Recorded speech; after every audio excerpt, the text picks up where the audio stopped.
And welcome to another one of Gav's videos. Today I just wanted to show you a 54mm Napoleonic resin figure from Troop54. I intend to give this a lick of paint over the coming weeks. So if you'll join me in a minute, we'll get the box open and take a look.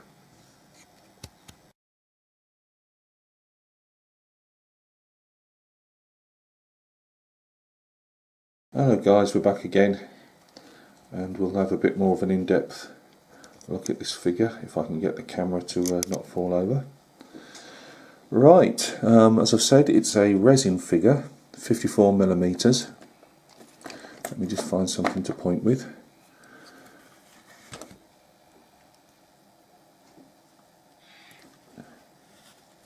Nice and crisp. Not of a large amount of mould lines.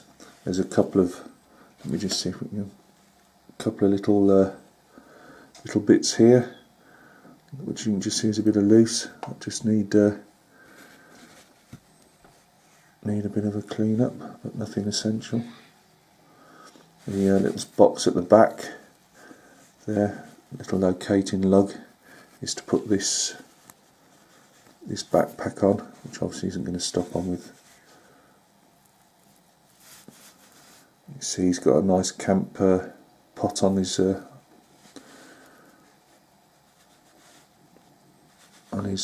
greatcoat there, or blanket roll, depending on what you want to call it. This figure's for the 1805-1808 period.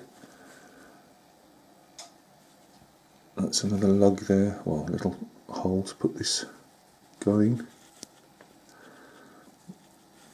Now this locating pin on the back of this cartridge box looks like it's probably going to be a bit too big. That stands out, as you can see, a fair bit, so that'll have to be sorted, but again, it's only got to be cut down. On the cartridge box itself, there's obviously this top piece here, that this sprue bit will have to come off. Again, that's nothing major, and where it is and where it's located, that'll sand down quite easy.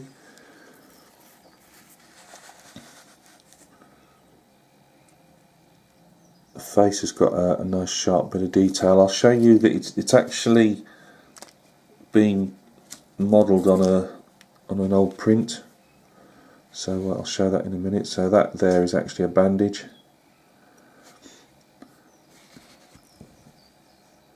These are what we call flounders on the side here. On this, these are the cords, but we call these like flounders, like after the fish, and they're moulded on nice and thin, not too chunky. So cord goes across the top. You've got one lug there that'll just need pairing back and then a bit of a sand, but again it's tucked in amongst all the fur detail right at the back, so on the ridge, so you're not going to see a lot of that. There's a couple of little bits maybe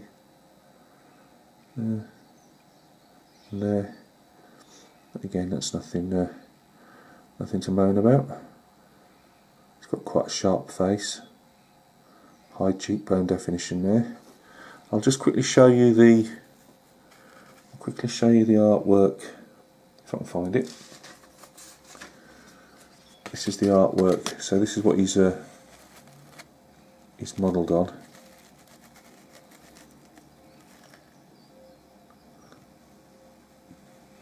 Now, from what I can see, I got this from SK Miniatures. It's Steve, and he has a eBay shop. He also has a website as well, but I actually think his eBay shop is slightly better to navigate and look at the paints and the figures than the main website.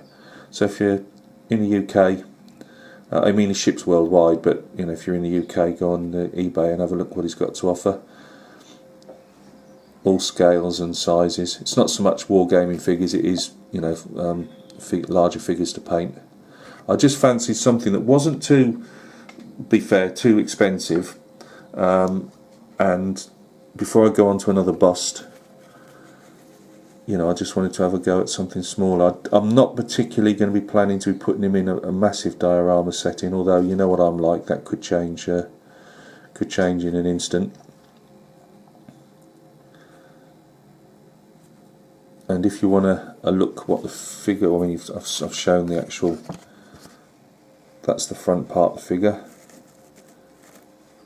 and I'll show you the back.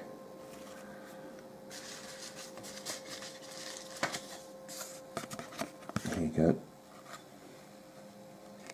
I think he'll come up really nice, and I really enjoy. I really like this bearskin as well. It's more of a, you know, like a flowing loose bearskin rather than the what you'd seen like a war game. If you saw that at all, as Gav was putting it about 2 foot to the left there, but yeah, you know, the bearskin, it's, you know, the fur's all flowing. It's not massively upright, as you would see on obviously like a 28mm war games bearskin, which they've got to do. I mean, there's only so much they can do. Obviously, once you start moving up the scales, obviously they can play with things a bit more. No, he's going to be really nice. I'm going to enjoy working on him. And just to show that I was expecting, I've got to admit, I was expecting, like with a lot of resin, that the musket would be all out of shape and that. Obviously they've taken the time to wrap it on a piece of card, so at least it's not going to get damaged in transit. Obviously right at the tip here, that's going to take some very gentle removing if you don't want to remove the tip. Let's see, if you see that bayonet about 5mm shorter, you know what will happen. And again, you've got to have to remove that at the butt there, but that's nothing. So that's that. They give you a little base as well if you're going to use it.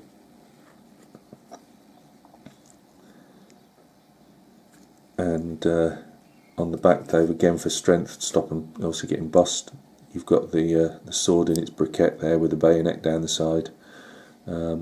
Believe that, looking over the camera, that's the sword knot there. But no, oh no, it's not the sword knot because that's already on there. No idea, to be honest with you.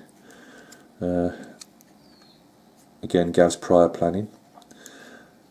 So no, I'm very impressed with that. Got it last night. Wife brought it home for me because I tend to get sent stuff to her work because it's easier.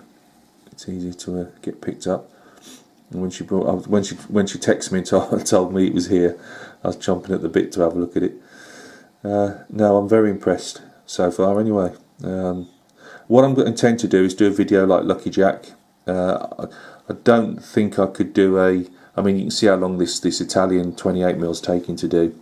So I think it'll just be a case of me painting pieces of him and doing my usual ramble for 15-20 minutes without actually painting him, if that makes sense, because I want to give a good standard there. So guys, thank you very much for stopping by and taking a look at another one of my videos. I do appreciate it, and I do appreciate all the comments and likes and those people that are kind enough to subscribe, so thank you very much. I hope everything's going well with you, and hopefully in the next couple of weeks we should start seeing some progress on this fella. So thanks for sticking around if you have done, and I shall catch you again on another video. Cheers.